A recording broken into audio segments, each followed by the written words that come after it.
remember back in school, there was this one guy called Jake, who was always the cool kid. He was taller than me, stronger than me, and honestly, I kind of looked up to him, and he kind of always pushed me around. And I remember one day, we were on the playground, and there was this sort of tree with a branch that you could jump onto. And I remember he jumped on the branch, and he done 2 pull-ups. Bear in mind, we're 15 years old here, right? So 2 pull-ups is impressive. And I remember thinking like, damn, this guy's better than me, taller than me, and he's got a strong back. I remember that exact same day, because I was kind of scared of him, I waited till he turned around, and then I hopped on the branch and I attempted my pull-ups. Now, of course, I didn't get any.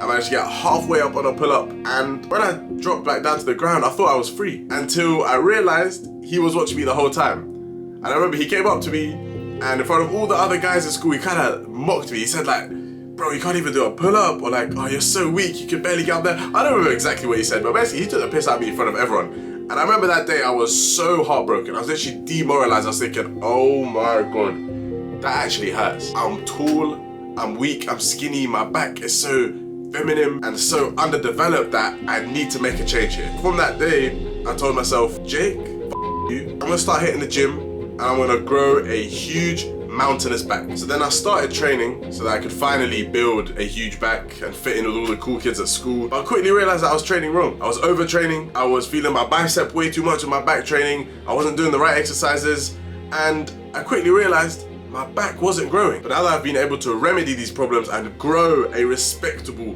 back, I believe these are the 3 reasons why your back won't grow. And you wouldn't have clicked on this video if you're having amazing growth in your back, right? So clearly you're struggling as well. So allow me to tell you the 3 reasons why, and then of course I want to provide you with the solutions. So let's dive straight into it. Let's tell Jake a big you, because I know right now I've got a way better back than him. I don't care what Jake's up to, he's a bum. You, Jake. I know this was years ago, you took the piss out of me, but I hold grudges. So Jake, you. I'm joking. I'm kind of being sorry here, but yeah, Jake, I'll never forgive you for taking the piss out of me that one day. Anyways, 3 reasons why your back won't grow, let's dive straight into it. First problem, and the most common reason why your back isn't growing, is because you're feeling too much bicep when training. This is something I used to get all the time. I would do a back day and wake up the next morning with sore biceps and a fresh back. Like, I literally got no back soreness ever in my life for the first couple years of training, and I used to just hate training back for this reason, because I never felt like I was training back. I was never making gains. The only gains I was making was in my biceps, and that is not what I wanted to grow. But now I'm in a position where I never have to worry about my biceps taking over on back movements ever again. What you need to do is you need to imagine that everything from the elbow and onwards, so your forearm, your hand, your wrist, your fingers, your grip strength, doesn't exist. Every single time you train back, you pull with your elbows. Not with your arms, not with your forearms, not with your bicep, no. Every single time, let me show you. Every single time you do a row, you think of bringing this guy right here, the elbow joint, back. Everything from the elbow line and forward is a hook. Now the reason this helps is because when you think of pulling with your elbows, the mind-muscle connection you have with your back is much greater. Now this is a mental cue that will take you a couple weeks and a couple months to get in practice. But once you ditch the idea that your forearm and your bicep and your wrist and grip strength exist, and all you focus on is pulling with your elbows, I promise you the bicep activation will reduce and the back activation will increase. And by activation, that's actually the wrong word, not activation, but sensation. You will feel less bicep and you will feel more back. Nowadays, I'm actually getting sore in my back from proper training because I'm pulling with my elbows. No matter what back exercise I do, I'm only concerned with the start position and end position of my elbows. So if I'm training lats, my elbows start in front of me and end up beside me. If I'm doing a pull down, my elbows start here and end here. Doesn't matter what my arms are doing, doesn't matter what my hand is doing, elbow, elbow, elbow, that's it. Think of pulling with your elbows, and I promise you, with enough practice, over enough weeks, your mind will adapt to this new way of doing pulling movements, and you will stop feeling the biceps so much, you will stop getting bicep burn. Instead, you will finally grow the wide back you need to laugh at all the motherfuckers that said that you will never get huge. Second reason your back won't grow is because you're not allowing the weighted stretch. The weighted stretch is when a muscle is stretched under load. Now the back is extremely responsive to the weighted stretch for 2 main reasons. Number 1, it has a high workload capacity. I didn't realize how often we use our back. Our back is used every single time we carry something in front of us, or every single time we carry the shopping, or every single time something is in our hands trying to pull us down. The back is always activated. So the back can take an absolute punishing and has a very high workload capacity.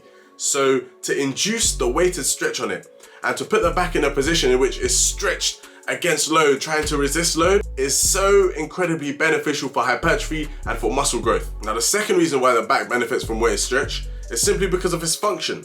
You realize that when I do rows, when I'm in this forward position, right, and I'm holding onto the machine, what is it that's stopping my arm from ripping out my socket? Like, why is it my arm doesn't come flying out? Because of the back. It's the back muscles that are stopping me losing my arm. So when I'm in this weighted stretch position and I pause here for a second and then I do my rep, and then I'm in this weighted stretch position, I'll pause here for a second, and then I do my rep. I'm literally commanding the muscles to grow. I'm tearing the fuck out of them, and I'm telling them, yo motherfuckers, I'm giving you a very hard stimulus here. I'm giving you a lot of work to do. You must grow. That was the least scientific explanation in this world, right? But I'm not gonna bore you with scientific evidence, because I know for a fact 16-year-old me watching this video would not give a damn about scientific research, right? But weighted stretch is incredibly important. Make sure you train your back while it's stretched under load. The last reason your back won't grow is probably because you're not pushing it to failure. Now, I know this is a bit of a cop-out point, because truthfully, every single video on YouTube that tells you why X muscle isn't growing, they can always just say, oh, it's because you're not training to failure. But here's the thing, right? With back, training to failure on back is much different than training to failure on chest or arms, because the reps for back are incredibly grindy and incredibly slow, and this often gives us the illusion that we're done, when instead we have way more reps in the tank. You gotta realize that training back to failure means enduring a lot of slow and grindy reps. What I used to do when I would train back is I would do a rep, right? And it'd be really slow and be really hard, and then I would rack it. But now what I've realized is, if I do a rep and it's really slow and really hard, bro, I still got another 2 or 3. I'll be so honest, like, if I just come back down and then, if I attempt another one, yeah, fucking tough. And then if I come back down and then, try another one, yeah. Next thing you know, I've just squeezed out another 2 or 3 reps that I usually wouldn't go for. It's weird because back training and pulling movements deceive us. They make us think we are closer to failure than we actually are. When you think you're done while training back, I promise you have another 2 reps in it. You just have to endure the slow grind, the facial expressions, and the grunting, because no one will ever look pretty training back. No one will ever have fast reps when training close to failure. No. When you pull that machine or that barbell or that dumbbell, it has to be slow as fuck for at least 2 or 3 reps. That is how you truly take back to failure. And I wish someone told me this when I was younger, because I used to just do really fast and sloppy reps, and then I would just end the set as soon as I would feel the tiniest bit of grind. No. The back is deceptive. It will tell you you're done when you have way more in it. So bro, when it comes to training your back, push that motherfucker to failure. I'm telling you right now, you will not see any downfalls from training your back to failure. If anything, you will finally grow the back you deserve, improve your physical appearance, improve your confidence and strength, and me and you can both tell Jake he can go himself. So I'm telling you right now, make sure you grow that wide, monstrous back by following these 3 tips. If I'm on your screen right now, then I've kept your interest somehow, bro. If you're struggling to bulk, struggling to build your dream physique, struggling to improve your looks and your self-confidence, and you want some free coaching from me, yes, completely free, in which I solve all your muscle building problems in a 20-minute call or less, all you have to do is click the pinned comment down below. Me and you can hop on a call. I look forward to speaking to you, helping you out, getting to know each other a little bit better for completely free. So click the pinned comment, let me know what you thought of this video, and let me know any other videos you want to see. Love you, bro. Thank you for watching. Catch you in the next one.